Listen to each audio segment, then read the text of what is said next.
Hi teachers, good evening from Kerala. എന്തൊക്കെ എല്ലാവരുടെയും വിശേഷം? കുറേ ദിവസമായിട്ടുണ്ട് നമ്മൾ വീഡിയോ ചെയ്തിട്ട്, അതായത് നാട്ടിൽ വെക്കേഷനിലായതുകൊണ്ടാണ്. സോ ഇന്ന് നമ്മൾ ഇനി അടുത്തത് വീണ്ടും കരിയർ ജേണി സ്റ്റാർട്ട് ചെയ്യാണ്. ഓഗസ്റ്റ് 2026 22 ഡേയ്സ് കൊണ്ട് നമുക്ക് 34 ടീച്ചേഴ്സിനാണ് നമ്മുടെ മെജൂസ് പാർക്ക് ടീച്ചേഴ്സ് ഗൾഫ് സ്കൂളുകളിൽ അവരുടെ ജോബ് അച്ചീവ് ചെയ്തിരിക്കുന്നത്. സോ ഇന്ന് മുതൽ നമ്മൾ അതിൽ അവൈലബിൾ ആയിട്ടുള്ള ടീച്ചേഴ്സിന്റെ എല്ലാം കരിയർ ജേണിയാണ് നിങ്ങൾക്ക് തരുന്നത്. സോ നിങ്ങൾ ചെയ്യേണ്ട ഒരു കാര്യം, നമ്മൾ ഇതുപോലെ ഓരോ ടീച്ചേഴ്സിന്റെ കരിയർ ജേണി ആയിട്ട് നമ്മൾ നമ്മുടെ യൂട്യൂബ് ചാനലിൽ ഷെയർ ചെയ്യുമ്പോൾ നിങ്ങൾക്ക് ഓരോ കരിയർ ജേണിയിൽ നിന്നും നിങ്ങൾക്ക് കിട്ടുന്ന കാര്യങ്ങൾ നിങ്ങൾ നോട്ട് ചെയ്ത് വെക്കുക. നിങ്ങളുടെ സബ്ജക്റ്റുമായിട്ട് റിലേറ്റഡ് ആയിട്ടുള്ള കാര്യങ്ങൾ, അതല്ല നിങ്ങൾ ഏത് രാജ്യത്തിലേക്കാണോ നിങ്ങൾ ജോബ് നോക്കുന്നത് അങ്ങോട്ടേക്കുള്ളവരുടെ കരിയർ ജേണി കിട്ടുന്ന സമയത്ത് അത് നിങ്ങൾക്ക് വളരെ യൂസ്ഫുൾ ആയിരിക്കും. സോ എല്ലാവരും പെന്നും ബുക്കൊക്കെ ആയിട്ട് റെഡി ആയിട്ടിരിക്കുക. നമുക്ക് ലേഖയുടെ അടുത്തേക്ക് പോവാം. ലേഖയുടെ അടുത്തേക്ക് പോകുന്നതിന്റെ മുമ്പ് ലേഖയെ കുറിച്ച് പറയാൻ, ലേഖക്ക് ജോബ് കിട്ടിയിരിക്കുന്നത് ഉസ്ബെക്കിസ്ഥാനിലെ ഇംഗ്ലീഷ് ടീച്ചറായിട്ടാണ്. നമ്മുടെ മെജൂസ് പാർക്കിൽ നിന്ന് ഉസ്ബെക്കിസ്ഥാൻ സ്കൂളിലേക്ക് പോകുന്ന 3rd ടീച്ചറാണ് ലേഖ. ബാക്കി ലേഖയുടെ കാര്യങ്ങളൊക്കെ നിങ്ങൾക്ക് ലേഖയിൽ നിന്ന് തന്നെ നേരിട്ട് കേൾക്കാം. ലേഖയുടെ ഒരു കരിയർ ജേണി നമ്മുടെ മെജൂസ് പാർക്കിലെ ടീച്ചേഴ്സിനെ, ഗൾഫിലേക്ക് ജോബ് നോക്കുന്ന ടീച്ചേഴ്സിന് ഒന്ന് ഷെയർ ചെയ്യുമോ? Hello ma'am. Hi. First of all എനിക്ക് മാമിനോട് താങ്ക് യു പറയാനുണ്ട്. കാരണം ഈ ജോലി കിട്ടാൻ വേണ്ടിയിട്ട് HBIT-യിൽ ഈ കോഴ്സിൽ ജോയിൻ ചെയ്തത് കൊണ്ട് മാത്രമാണ് എനിക്കിപ്പോ ഇത്ര സക്സസ്ഫുൾ ആയിട്ട് നിൽക്കാൻ പറ്റിയത്. അപ്പൊ അതിൽ ആദ്യം താങ്ക് യു. പിന്നെ ഞാൻ ഈ ഈ ജനുവരി ബാച്ചിലാണ് ഞാൻ ജോയിൻ ചെയ്തത്. ജോയിൻ ചെയ്യുന്ന സമയത്ത് ഞാൻ മഹാരാഷ്ട്രയിൽ വർക്ക് ചെയ്യായിരുന്നു. അവിടെ ഒരു സ്കൂളിൽ ഇംഗ്ലീഷ് ടീച്ചറായിട്ട് വർക്ക് ചെയ്തുകൊണ്ടിരിക്കുകയായിരുന്നു. പക്ഷെ എനിക്ക് എപ്പോഴും പുറത്തേക്ക് പോകണം എന്നായിരുന്നു. കാരണം അതാണല്ലോ നമുക്ക് കുറച്ചും കൂടി ഫൈനാൻഷ്യലി കുറച്ചും കൂടി നല്ലത്. അതായതുകൊണ്ട് ഗൾഫ് കൺട്രീസ് അവിടെ എവിടെയെങ്കിലും നോക്കണം എന്നുള്ളൊരു ഒരു ഉദ്ദേശം ഉണ്ടായിരുന്നു എനിക്ക്. പക്ഷെ എനിക്ക് എങ്ങനെ അവിടേക്കുള്ള ആപ്ലിക്കേഷൻസ് എങ്ങനെ മൂവ് ചെയ്യണം, അല്ലെങ്കിൽ എങ്ങനെയാണ് അവിടുത്തെ ഇന്റർവ്യൂസ് അറ്റൻഡ് ചെയ്യേണ്ടത്, അങ്ങനെ കുറച്ച് കാര്യങ്ങളൊക്കെ അറിയാം. നമ്മൾ ATS-CV ചെയ്യണം, അങ്ങനെയൊക്കെ കുറച്ച് കാര്യങ്ങളൊക്കെ അറിയാമെങ്കിലും പലപ്പോഴും ഒരു ഒരു എക്സ്പേർട്ട് ഒപ്പീനിയൻ ഇല്ലാത്ത പോലെ എനിക്ക് തോന്നി. ആരുടെ എന്തെങ്കിലും ഒരു എക്സ്പേർട്ട് ഒപ്പീനിയൻ കിട്ടിയിരുന്നെങ്കിൽ വളരെ നന്നായിരുന്നു എന്ന് എനിക്ക് തോന്നി. അപ്പൊ അതുകൊണ്ടാണ് ഞാനിങ്ങനെ യൂട്യൂബ് വീഡിയോസ് ഒക്കെ ഇങ്ങനെ സെർച്ച് ചെയ്തുകൊണ്ടിരിക്കുകയാണ്. അപ്പൊ അതിൻ്റെ അകത്ത് പല വീഡിയോസും നമ്മൾ കാണാറുണ്ട്. ATS-CV തയ്യാറാക്കുന്നത് എങ്ങനെ, ഗൾഫ് ജോബിന് അപ്ലൈ ചെയ്യുന്നത്, അങ്ങനെ പലതും കാണാറുണ്ട്. പക്ഷെ ഒരു ഡയറക്റ്റ് ആയിട്ട് നമുക്ക് എപ്പോഴും കോണ്ടാക്ട് ചെയ്യാവുന്ന ഒരു എക്സ്പേർട്ടിനെ നമുക്ക് വേണം. എനിക്ക് വേണം എന്ന് തോന്നി. അതാണ് എനിക്ക് വേണ്ടിയിരുന്നത്. അപ്പൊ അങ്ങനെ ഞാൻ നോക്കിക്കൊണ്ടിരിക്കുമ്പോഴാണ് ഞാൻ മാമിന്റെ വീഡിയോ കാണുന്നത്. അതില് ഇങ്ങനെ ഇംഗ്ലീഷ് ബ്രിട്ടീഷ് സ്കൂളിൽ ജോലി കിട്ടിയിട്ടുള്ള ഒരു ടീച്ചറുടെ വീഡിയോ ആണ് ഞാൻ കണ്ടത്. അത് കണ്ടപ്പോഴാണ് എനിക്കും തോന്നിയത്, അപ്പൊ എന്തുകൊണ്ട് ആ ടീച്ചർക്ക് എന്നെക്കാൾ അത്ര ക്വാളിഫൈഡ് അല്ലാത്തൊരു ടീച്ചറായിരുന്നു അത് ആ ഇന്റർവ്യൂവിൽ ഉണ്ടായിരുന്നത്. ആ ടീച്ചർക്ക് കിട്ടുമെങ്കിൽ തീർച്ചയായിട്ടും ക്വാളിഫൈഡ് ആയിട്ടുള്ള എനിക്ക് കിട്ടുമല്ലോ. അപ്പൊ എന്തുകൊണ്ട് അത് ട്രൈ ചെയ്തുകൂടാന്ന് ഞാൻ വിചാരിച്ചു. അങ്ങനെയാണ് ഞാൻ മെജൂസ് പാക്കിനെ കോണ്ടാക്ട് ചെയ്യുന്നത്. അപ്പം ഞാൻ ഇതിനു മുമ്പ് പുറത്ത് വർക്ക് ചെയ്തിട്ടുണ്ട്. മാൽഡീവ്സിൽ ഞാൻ വർക്ക് ചെയ്തിട്ടുണ്ട്. പക്ഷെ എന്നാലും അതല്ലല്ലോ, ഗൾഫിലെ വേറെ ഒരു ഡിഫറെന്റ് അല്ലേ, അതിൽ നിന്ന് കുറച്ച് ഡിഫറൻസ് ഉണ്ട്. അപ്പൊ ആ ഒരു വ്യത്യാസം. പിന്നെ ബ്രിട്ടീഷ് സ്കൂളുകളൊക്കെ ആകുമ്പോൾ കുറച്ച് അതിനേക്കാളും നമ്മുടെ CBSE സ്കൂളിനേക്കാളും ഡിഫറെന്റ് ആയിരിക്കും. അപ്പൊ അതുകൊണ്ടാണ് ഞാൻ ഇത് ട്രൈ ചെയ്യാൻ കാരണം. അങ്ങനെയാണ് ഞാൻ കോഴ്സിന് ജോയിൻ ചെയ്യുന്നത്. കോഴ്സിന് ജോയിൻ ചെയ്തപ്പോൾ എനിക്ക് മനസ്സിലായി, അങ്ങനെ ATS-CV എന്ന് പറയുന്നത് ഞാൻ മുമ്പൊക്കെ പൈസ കൊടുത്തിട്ട് വേറെ ആളുകളെ കൊണ്ട് ATS-CV ചെയ്യിപ്പിച്ചിട്ടുണ്ട്. അതല്ല ATS-CV എന്നുള്ളത് എനിക്ക് മനസ്സിലായി. ശരിക്കും സ്വന്തമായിട്ട് ATS-CV ചെയ്യാൻ ഞാൻ കറക്റ്റായിട്ട് പഠിച്ചു. മാം ഓരോ സ്റ്റെപ്പും കറക്റ്റായിട്ട് പറഞ്ഞു തന്നു. പറയുന്നതിന്റെ ഒപ്പം തന്നെ നമ്മൾ ചെയ്ത് പഠിച്ചു. അങ്ങനെ പല പ്രാവശ്യം ചെയ്ത് പഠിച്ചപ്പോൾ എനിക്ക് നല്ല കോൺഫിഡൻസ് ആയി. ഇനിയിപ്പോ തന്നെ എനിക്ക് ATS-CV ചെയ്യാൻ പറ്റുന്നുള്ള കോൺഫിഡൻസ് ആയി. പിന്നെ ആ കോഴ്സിൽ ഈ ഒരു മാസത്തെ കോഴ്സ് ആണെങ്കിലും ശരിക്കും ഒരു ഫ്യൂച്ചറിലേക്കുള്ള ഒരു ഇൻവെസ്റ്റ്മെന്റ് പോലെയാണ് എനിക്കത് തോന്നിയത് സത്യത്തില്. കാരണം ഇന്റർവ്യൂവിലൊക്കെ ഞാൻ ഇതിനു മുമ്പ് ഇന്റർവ്യൂവിലൊക്കെ അറ്റൻഡ് ചെയ്തിട്ടുണ്ട്. പക്ഷേ ഓരോ കാര്യങ്ങളും, അതായത് ഡ്രസ്സിങ് എങ്ങനെയായിരിക്കണം, എങ്ങനെയൊക്കെ ബിഹേവ് ചെയ്യണം, എന്തൊക്കെ ചെയ്യണം എന്നുള്ള ഓരോ കാര്യങ്ങളും കൃത്യമായിട്ട് മാം പറഞ്ഞു തന്നതുകൊണ്ട് അതുപോലെയൊക്കെ എനിക്ക് ചെയ്യാൻ പറ്റി. ഇപ്പൊ ഇതിന് ശേഷം ഞാൻ ഗൾഫിലേക്കുള്ള ഇപ്പം മഹാരാഷ്ട്രയിൽ നിന്ന് ഞാൻ അത് കഴിഞ്ഞിട്ട് റിസൈൻ ചെയ്ത് മാം ആണ് പറഞ്ഞത് പറഞ്ഞത് കേട്ടിട്ടാണ് ഞാൻ അവിടുന്ന് റിസൈൻ ചെയ്ത് പോന്നു. പിന്നെ ഈ ഗൾഫിലേക്കുള്ള ജോബ് അതാണ് ഞാൻ കോൺസെൻട്രേറ്റ് ചെയ്തിരുന്നത്. അപ്പൊ ഞാൻ അപ്ലൈ ചെയ്ത് നോക്കിയിരുന്നെങ്കിലും ഇവിടെ നിന്ന് നമ്മൾ അപ്ലൈ ചെയ്യുമ്പോൾ നമുക്ക് നാട്ടിൽ നിന്ന് അപ്ലൈ ചെയ്യുമ്പോൾ അവരെടുക്കുന്നില്ല, റിജക്ഷൻ മെയിൽസ് ആണ് വന്നിരുന്നത്. അപ്പൊ പിന്നെ മാം തന്നെ എന്നോട് പറഞ്ഞു അവിടേക്ക് പോയിട്ട് ട്രൈ ചെയ്യാന്നുള്ളത്. അങ്ങനെ ഞാൻ പോകാനുള്ള ഒരു പ്രിപ്പറേഷനിലായിരുന്നു സത്യത്തില്. ഗൾഫിലേക്ക് പോയിട്ട് അവിടെ വെച്ചിട്ട് അപ്ലൈ ചെയ്യാന്നുള്ള പ്രിപ്പറേഷനിലൊക്കെ ചെയ്തുകൊണ്ടിരിക്കുകയായിരുന്നു. അതിന്റെ ഇടയ്ക്കാണ് പിന്നെ എന്റെ മുമ്പത്തെ ഒരു കൊളീഗ് വഴിയാണ് ഈ ഉസ്ബെക്കിസ്ഥാനിലേക്കുള്ള ഒരു ലിങ്ക്, അപ്ലൈ ചെയ്യാനുള്ള ഒരു ലിങ്ക് എനിക്ക് കിട്ടുന്നത്. അത് ഞാൻ അപ്ലൈ ചെയ്തു. ഞാൻ തന്നെ സ്വന്തമായിട്ട് ചെയ്ത ഉസ്ബെക്കിസ്ഥാനിലേക്ക് വേണ്ടിയിട്ട് മാത്രമായിട്ട് ആ ജോബിന് വേണ്ടി മാത്രമായിട്ടുള്ള ATS CV ഞാൻ തന്നെ ജോബ് ഡിസ്ക്രിപ്ഷൻ ഒക്കെ നോക്കി കറക്റ്റ് ആയിട്ട് മാം പറഞ്ഞു തന്ന പോലെ തന്നെ പ്രിപ്പയർ ചെയ്തു അത് അപ്ലൈ ചെയ്തു. എനിക്ക് അതിൽ കോൺഫിഡൻസ് ഉണ്ടായിരുന്നു. പക്ഷെ കുറെ നാൾ കഴിഞ്ഞിട്ടാണ് അതിന്റെ റിപ്ലൈ വന്നത്. കാരണം ഒരു മാർച്ച് ലാസ്റ്റ് ഒക്കെയാണ് അപ്ലൈ ചെയ്തെങ്കിലും അതിന് റിപ്ലൈ വരുന്നത് ജൂൺ ഫസ്റ്റ് വീക്ക് ഒക്കെയാണ്. കാരണം കുറെ നാളുകൾ കഴിഞ്ഞു. ഈ സമയം മുഴുവൻ ഇതിനെപ്പറ്റി ഒരു റിപ്ലൈ ഒന്നും കിട്ടാത്തത് കൊണ്ട് ഞാൻ വിചാരിച്ചു ചിലപ്പോൾ റിജക്റ്റ് ആയി പോയിട്ടുണ്ടാവും ആദ്യം കരുതി.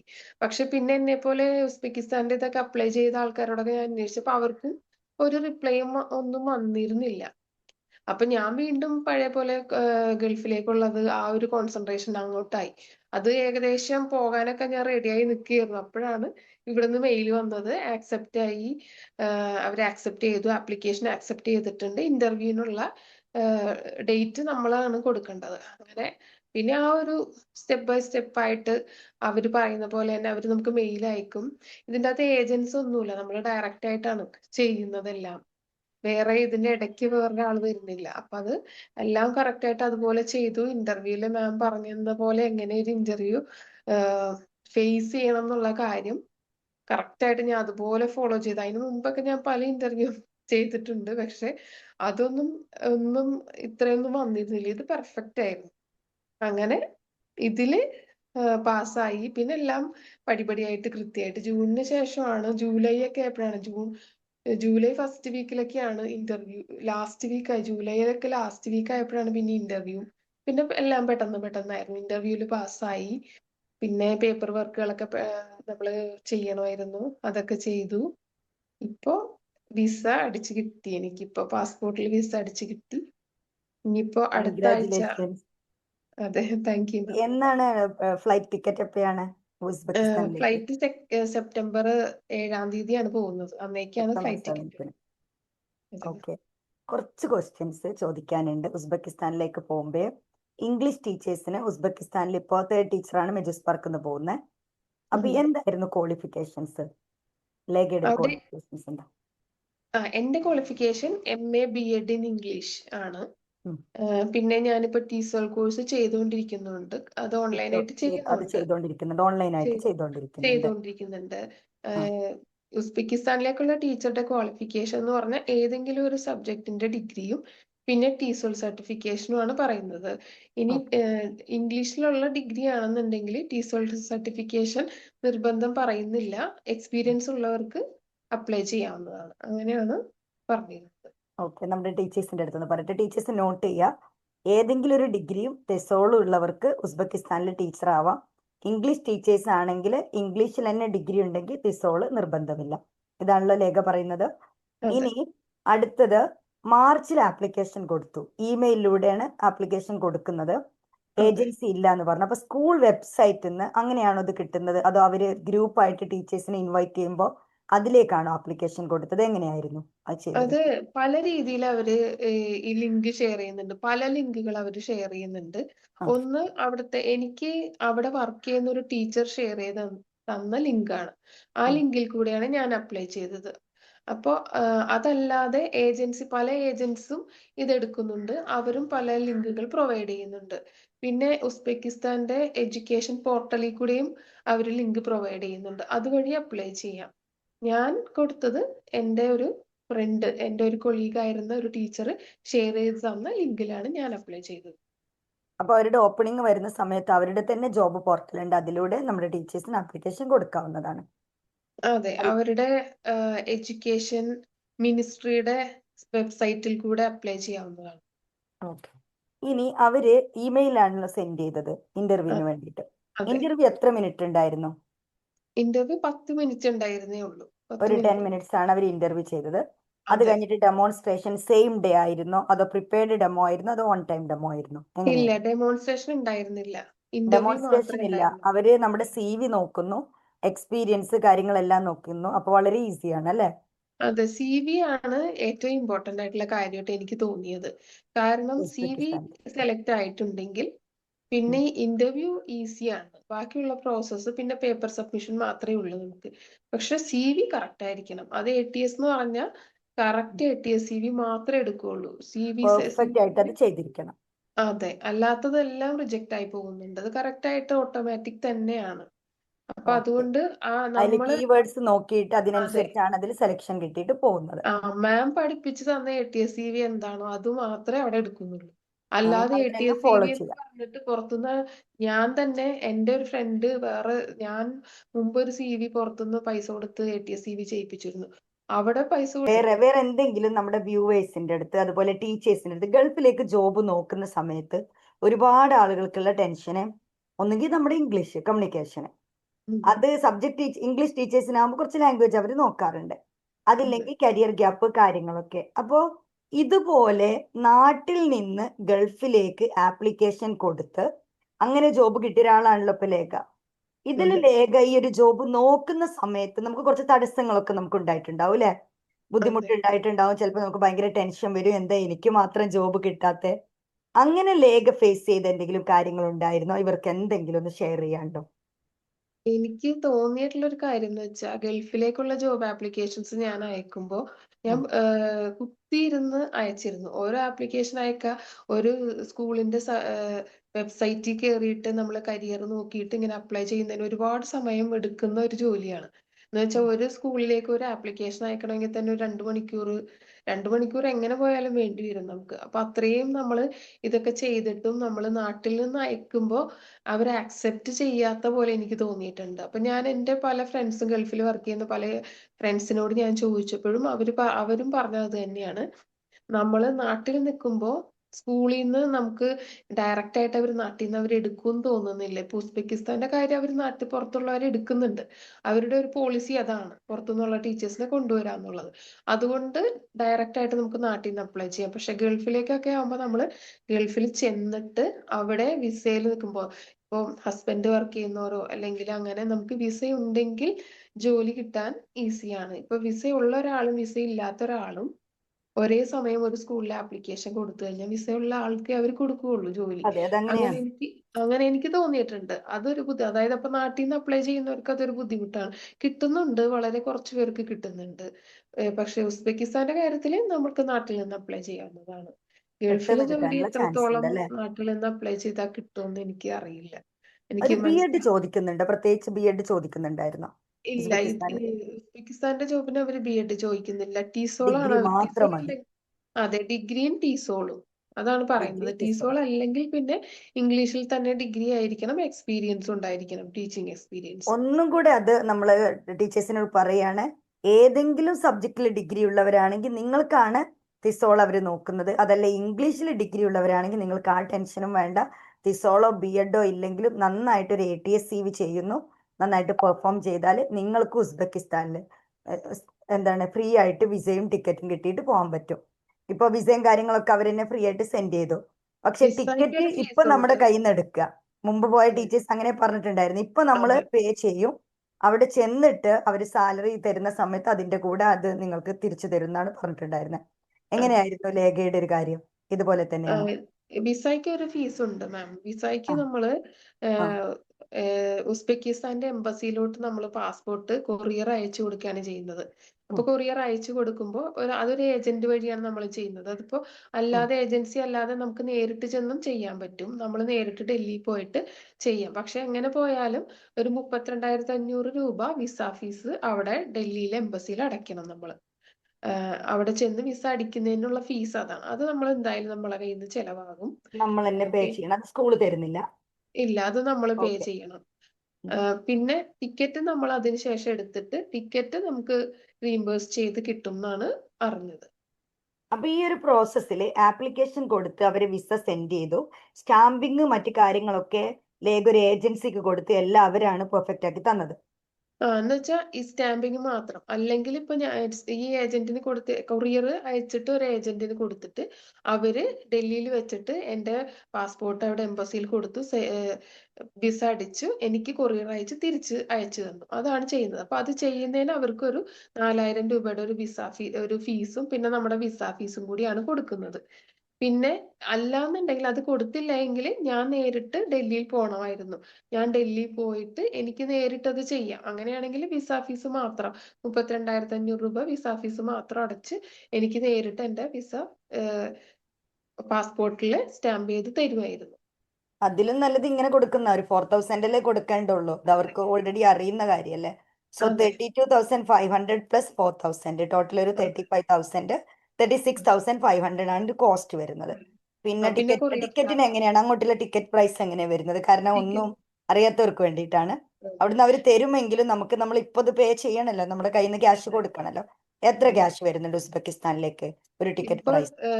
ഇപ്പൊ എനിക്ക് തോന്നിയത് നമ്മൾ ഇങ്ങനെ കൂടുതൽ എൻക്വയറി വരുന്നത് കൊണ്ടാണോ എന്ന് അറിയില്ല, ഇപ്പൊ റേറ്റ് കൂടുതലാണ് കാണിക്കുന്നത്. ഞാൻ ആദ്യ സമയത്തൊക്കെ എന്റെ ഇന്റർവ്യൂവിന്റെ സമയത്ത് ഞാൻ വെറുതെ ഒന്ന് റേറ്റ് ചെക്ക് ചെയ്ത് നോക്കിയപ്പോൾ വളരെ കുറവാണ്, 20,000 താഴെയാണ് കാണിച്ചിരുന്നത്.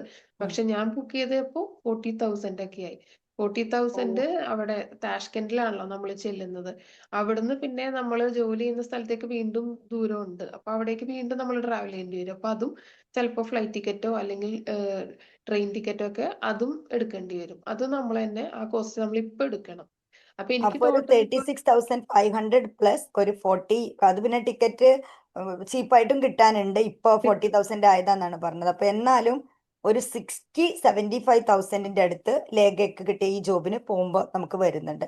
എനിക്ക് തോന്നുന്നു വരുന്നുണ്ട്. മുമ്പത്തെ ടീച്ചേഴ്സ് പറഞ്ഞതിൽ ഫ്രീ ആണോ എന്നുള്ള പോലെയാണ്. നമ്മൾ അവരുടെ കരിയർ ജേണിയുടെ വീഡിയോ ഒരാളിത് ചെയ്തിട്ടുണ്ട്. സോ നമുക്ക് നിങ്ങൾ 3 പേര് ഉസ്ബെക്കിസ്ഥാനിലെ ടീച്ചേഴ്സിനെ വിളിച്ചിട്ട് വേറൊരു ഇന്റർവ്യൂ പോലും കൂടെ ഇതുപോലെ ചെയ്യണം. മറ്റു ടീച്ചേഴ്സിന് അത് യൂസ്ഫുൾ ആവട്ടെ. കൂടുതൽ ഇംഗ്ലീഷ് ടീച്ചേഴ്സ് ഉസ്ബെക്കിസ്ഥാനിലേക്ക് കയറിപ്പോട്ടെ. അപ്പൊ നിങ്ങൾക്കും എന്തായി അവിടെ കണക്ഷൻ ഉണ്ടാവും അല്ലെ, മലയാളി ടീച്ചേഴ്സ് ഒരുപാടാവും. പിന്നെ അപ്പോ വിസയുടെ കാര്യം, ഒരു കാര്യം കൂടെ, അറ്റസ്റ്റേഷൻ അതും കൂടെ ഒന്ന് പറയാൻ പറ്റുമോ? ഏതൊക്കെ അറ്റസ്റ്റേഷൻ ആണ് ചെയ്തത്? അറ്റസ്റ്റേഷൻ ഞാൻ ചെയ്തിട്ടില്ല മാം. എന്റെ സർട്ടിഫിക്കറ്റ് ഒന്നും അറ്റസ്റ്റ് ചെയ്തിട്ടില്ല. അറ്റസ്റ്റേഷൻ അവിടെ നിർബന്ധമല്ല. അപ്പൊ വളരെ എളുപ്പമാണല്ലോ ടീച്ചേഴ്സ്. നിങ്ങള് സൗദി, ഒമാൻ, ഖത്തർ ഇതൊക്കെ നോക്കുന്നതിന്റെ മുന്നേ ഇംഗ്ലീഷ് ടീച്ചേഴ്സ് നിങ്ങളുടെ ഡിഗ്രി ഇംഗ്ലീഷിലാണെങ്കിൽ വേഗം ഉസ്ബെക്കിസ്ഥാനിലേക്ക് നോക്ക്. നമ്മുടെ മെജൂസ് പാർക്കിന്റെ ടീച്ചേഴ്സ് ഗ്രൂപ്പിൽ ജോയിൻ ചെയ്യുക. ഇവരുടെ നിന്നൊക്കെ അവൈലബിൾ ആയിട്ടുള്ള ഇംഗ്ലീഷ് ടീച്ചർ വേക്കൻസി ഒക്കെ നമ്മൾ നിങ്ങൾക്ക് അവിടെ ഷെയർ ചെയ്ത് തരുന്നതായിരിക്കും. അറ്റസ്റ്റേഷനും ടെൻഷനും വന്നിട്ടില്ല അല്ലെ? ഇല്ല. പിന്നെ അപ്പൊ P once T again C വേണം. ലേഖ, അതാണ് കൺഗ്രാറ്റുലേഷൻസ്. എന്തെങ്കിലും ഇനി റിപ്പീറ്റ് ചെയ്യാണ്ടോ, എന്തെങ്കിലും ആഡ് പി ചെയ്യാണ്ടോ? ടി സി എന്നുള്ള അതാണ് നമുക്ക് കുറച്ച് കിട്ടാൻ ടൈം എടുക്കുന്നത്. Police clearance certificate P C അതൊരു സി 10-12 ദിവസം പിടിക്കും. അത് മാത്രമേ നമുക്ക് കുറച്ച് ലാഗായിട്ട് വരുള്ളൂ ഇതിന്റെ അകത്ത്. പോലീസ് ബാക്കി ക്ലിയറൻസ് സർട്ടിഫിക്കറ്റ് ആപ്ലിക്കേഷൻ അതും കൂടെ ഒന്ന് പറയാം. അതും കൂടെ അവർക്ക് ഇന്ന ടെൻഷൻ വേണ്ട. ഒന്നും കൂടെ അതായത് ഒരു നമ്മള് ക്ലാരിറ്റി കൊടുക്കോ? അതെ, ഇന്റർവ്യൂ പാസ്സായി കഴിഞ്ഞിട്ട് അവർ നമുക്ക് മെയിൽ അയക്കും. വിസ പ്രിപ്പറേഷന് വേണ്ടിയിട്ടുള്ള പേപ്പേഴ്സ് അയച്ചു കൊടുക്കാൻ പറയും. അപ്പൊ അതിൻ്റെ അകത്ത് നമ്മുടെ നമ്മുടെ അവരൊരു ഫോം ഉണ്ട്. ആ ഫോം നമ്മൾ ഫില്ല് ചെയ്തിട്ട് PDF ഫോമായിട്ട് അവർ സെൻഡ് ചെയ്യുന്നതാണ്. നമ്മുടെ പേഴ്സണൽ ഡീറ്റെയിൽസ്, നമ്മുടെ എഡ്യൂക്കേഷണൽ ക്വാളിഫിക്കേഷൻ, നമ്മുടെ സർട്ടിഫിക്കറ്റ്സ്, പിന്നെ റെക്കമെൻഡേഷൻ ലെറ്റേഴ്സ്, നമ്മൾ മുമ്പത്തെ ആ കഴിഞ്ഞ 5 വർഷം നമ്മൾ വർക്ക് ചെയ്തെടുത്തുള്ള റെക്കമെൻഡേഷൻ ലെറ്റേഴ്സ്, അങ്ങനെ കുറച്ച് കാര്യങ്ങളൊക്കെ ഉണ്ട്. അതെല്ലാം നമ്മൾ അപ്ലോഡ് ചെയ്ത് കൊടുക്കണം. അതിൻ്റെ അകത്ത് കൂടെ കൊടുക്കേണ്ട ഒരു പേപ്പറാണ് പോലീസ് ക്ലിയറൻസ് സർട്ടിഫിക്കറ്റ്. അത് നമുക്ക് അപ്ലൈ ചെയ്ത് അക്ഷയ വഴി അപ്ലൈ ചെയ്ത് പിന്നെ പാസ്പോർട്ട് ഓഫീസിൽ പോയിട്ട് പിന്നെ അവിടെ ആപ്ലിക്കേഷൻ കൊടുത്ത് പിന്നെ അത് തിരിച്ച് കിട്ടാനായിട്ട് ഒരു 10-12 ദിവസം പിടിക്കും. അപ്പൊ ഞാൻ ചെയ്തതെന്ന് വെച്ചാല് പോലീസ് ക്ലിയറൻസിന്റെ ആപ്ലിക്കേഷൻ നമ്മൾ ഓൺലൈൻ ആപ്ലിക്കേഷൻ കൊടുക്കുമല്ലോ അക്ഷയ വഴി, ആ ഓൺലൈൻ ആപ്ലിക്കേഷൻ വെച്ചിട്ട് അപ്ലൈ ചെയ്തു. ആപ്ലിക്കേഷൻസ് കംപ്ലീറ്റ് ആക്കി സബ്മിറ്റ് ചെയ്തു. അത് കഴിഞ്ഞിട്ട് പോലീസ് ക്ലിയറൻസ് സർട്ടിഫിക്കറ്റ് കിട്ടിക്കഴിഞ്ഞപ്പോൾ അത് രണ്ടാമത് മെയിൽ ചെയ്ത് കൊടുക്കുകയാണ് ചെയ്തത്. ഒരു ഒരു ക്ലാരിറ്റി കിട്ടുന്നതിനാണ്. PCC സർട്ടിഫിക്കറ്റിന് അക്ഷയയിൽ പോയിട്ട് ആപ്ലിക്കേഷൻ കൊടുത്തു. പിന്നെ വീണ്ടും പാസ്പോർട്ട് ഓഫീസിലും പോകേണ്ട കാര്യം ഉണ്ടായിരുന്നോ? അത് ഓൺലൈൻ ആപ്ലിക്കേഷൻ നമ്മൾ അവിടെ നിന്ന് നമുക്കൊരു ഓൺലൈൻ ആപ്ലിക്കേഷൻ ആണ് കിട്ടുന്നത്. അത് ഒരു സ്ലോട്ട് ബുക്ക് ചെയ്യുന്നതാണ് ശരിക്കും. പാസ്പോർട്ട് ഓഫീസിലേക്ക് ഈ അപ്പോയിന്റ്മെന്റ് ആപ്ലിക്കേഷൻ എടുക്കുകയാണ്, കൊടുക്കാനുള്ള അവിടെയാണ് അതെ. PCC ചെയ്യുന്നത്. Passport okay. ഓഫീസിൽ നമ്മൾ പോയിട്ട് ആപ്ലിക്കേഷൻസ് അവിടെയാണ് കൊടുക്കുന്നത്. നമ്മൾ കൊടുക്കേണ്ട പേപ്പേഴ്സ് അവിടെയാണ് കൊടുക്കുന്നത്. ഈ അപ്പൊ അക്ഷയ ഇവിടെ അപ്പോയിന്റ്മെന്റ് എടുക്കുകയാണ്, അക്ഷയയിൽ പോയിട്ട് അപ്പോയിന്റ്മെന്റ് അവരോട് എടുത്ത് കാര്യം പറയാം, അവർ അപ്പോയിന്റ്മെന്റിന് ഹെൽപ്പ് ചെയ്യും. എടുത്തു തരും. അതെ, അത് നമ്മൾ ഡേറ്റ് നോക്കിയിട്ട് അവിടുത്തെ തിരക്കനുസരിച്ചിട്ട് നമുക്ക് കിട്ടുന്ന സ്ലോട്ട് അനുസരിച്ചിട്ടായിരിക്കും വരുന്നത്. നമ്മൾ വിചാരിക്കുന്ന ഒരു ഡേറ്റ് നമുക്ക് കിട്ടൂല. അതല്ല, ഒരു ഡൗട്ട്, അക്ഷയയിൽ തന്നെ ഇതിന് പോവണോ, അതല്ല നമുക്ക് തന്നെ ഓൺലൈനിലൂടെ ഒരു പാസ്പോർട്ട് ഓഫീസിലേക്കുള്ള അപ്പോയിന്റ്മെന്റ് കിട്ടൂലേ? കിട്ടും കിട്ടൂല. എന്നാണ്, അങ്ങനെ നേരിട്ട് നമുക്ക് ഓൺലൈനിൽ കൂടി ചെയ്യാൻ പറ്റും എന്നാണ് ഞാൻ അറിഞ്ഞത്. പക്ഷെ നമ്മൾ ചെയ്തു വരുമ്പോ ഈ OTP കിട്ടാൻ വൈകും, ചിലപ്പോൾ സൈറ്റിൽ നിന്ന് ബാക്ക് ആയി പോകും, അങ്ങനത്തെ ഒക്കെ പ്രശ്നങ്ങൾ വരുമ്പോ അവർക്ക് ചെയ്ത് പരിചയമുണ്ടല്ലോ. അപ്പൊ ഞാൻ ഈസിക്ക് വേഗം നടക്കാൻ വേണ്ടിയിട്ട് അക്ഷയ കൊടുത്തിട്ടാണ് ഞാൻ ചെയ്തത്. അവരാ അപ്പൊ വേറെ ഒരു കൺഫ്യൂഷൻ ഇല്ലാണ്ട് ചെയ്തു തരും. PCCയുടെ സർട്ടിഫിക്കറ്റിന് കൊടുക്കുമ്പോൾ അവർക്ക് ക്ലാരിറ്റി കിട്ടുന്നതിനാണ് ഒന്നും കൂടെ ഒന്ന്, അതിൽ അതെ, ഏതൊക്കെ ഡോക്യുമെന്റ്സ് ആണ് കൊടുക്കേണ്ടത്? അതിന് പാസ്പോർട്ട് മാത്രം കാണിച്ചാൽ മതി. നമ്മൾ പാസ്പോർട്ട് ഇപ്പൊ മാത്രം ഒന്ന് ജസ്റ്റ് കൊടുക്കുന്നു, എന്താ പോലീസ് ക്ലിയറൻസ് സർട്ടിഫിക്കറ്റ് നമ്മൾ നമ്മൾ ഏത് രാജ്യത്തേക്കാണോ ജോലിക്ക് അല്ലെങ്കിൽ പാസ്പോർട്ട് പോലീസ് ക്ലിയറൻസ് സർട്ടിഫിക്കറ്റ് വേണ്ടത്, ആ രാജ്യത്തിന്റെ പേരിലേക്ക് വേണ്ടി മാത്രമുള്ള ഒരു പോലീസ് ക്ലിയറൻസ് സർട്ടിഫിക്കറ്റ് ആയിരിക്കും. അപ്പൊ ആ രാജ്യത്തിന്റെ പേര് പറഞ്ഞിട്ട് വേണം എടുക്കാനായിട്ട്. ഓക്കെ. പിന്നെ ഈ സ്കൂളിലേക്ക് ആപ്ലിക്കേഷൻ കൊടുക്കുന്ന സമയത്ത് CV മാത്രമാണോ സെൻഡ് ചെയ്തിരുന്നത്, CV പ്ലസ് കവർ ലെറ്റർ ആയിരുന്നോ, അതെങ്ങനെയായിരുന്നു? അതും ഇല്ല, കൂടെ. അതിൻ്റെ അകത്ത് CV മാത്രമേ ഉള്ളൂ. CV മാത്രമല്ല, ഞാൻ കൊടുത്തതിൽ ആ ലിങ്കിന്റെ അകത്ത് കുറെ ക്വസ്റ്റ്യൻസ് ഉണ്ട്. നമ്മുടെ പേഴ്സണൽ ആയിട്ടുള്ള കാര്യങ്ങൾ, ഉം, ക്വാളിഫിക്കേഷൻസ്, അങ്ങനെ ചോദിക്കുന്ന കുറെ ക്വസ്റ്റ്യൻസ് ഒക്കെ ഉണ്ട്. അതൊരു ഗൂഗിൾ ഫോം ആണ് ആ ലിങ്കിലുള്ളത്. അത് ഉം. നമ്മൾ ഫില്ല് ചെയ്തിട്ട് അതിൻ്റെ അകത്ത് ഈ CV അപ്ലോഡ് ചെയ്യാനുണ്ട്. പിന്നെ ഒരു സെൽഫ് ഇൻട്രൊഡക്ഷൻ വീഡിയോ അപ്ലോഡ് ചെയ്യാനുണ്ട്. 2 മിനിറ്റിന്റെ സെൽഫ് ഇൻട്രൊഡക്ഷൻ വീഡിയോ ഉണ്ട്. അത് ഓക്കെ. അപ്ലോഡ് ചെയ്യണം. പിന്നെ അവിടെ തന്നെ ആയിരിക്കും നമ്മൾ CV അപ്ലോഡ് ചെയ്ത് കൊടുക്കുന്നത് അല്ലേ? അതെ, CVയും അപ്ലോഡ് ചെയ്ത് കൊടുക്കണം. അങ്ങനെ. ഓക്കെ ലേഖ, ഒരുപാട് കാര്യങ്ങൾ ടീച്ചേഴ്സിന് ക്ലാരിറ്റി കിട്ടി. ഇനി ടീച്ചേഴ്സിന് എന്തെങ്കിലും ഡൗട്ട് നിങ്ങൾക്കുണ്ടെങ്കിൽ നിങ്ങൾ നമ്മുടെ കമന്റിൽ നിങ്ങൾക്കത് ചോദിക്കാവുന്നതാണ്. നമ്മൾ വീണ്ടും ഉസ്ബെക്കിസ്ഥാൻ ടീച്ചേഴ്സിനെ, നമുക്ക് ഗ്രൂപ്പ് ഓഫ് ടീച്ചേഴ്സ് ആയിട്ടുണ്ട്, അവരൊന്നും കൂടെ നമ്മൾ ഇന്റർവ്യൂ ആയിട്ട് ചെയ്യും. ആ സമയത്ത് നിങ്ങൾക്ക് വീണ്ടും അവരടുത്ത് ഡൗട്ട്സ് ഉണ്ടെങ്കിൽ ചോദിക്കാവുന്നതാണ്. Okay Lekha, once again congratulations. Thank you. Thank you ma'am.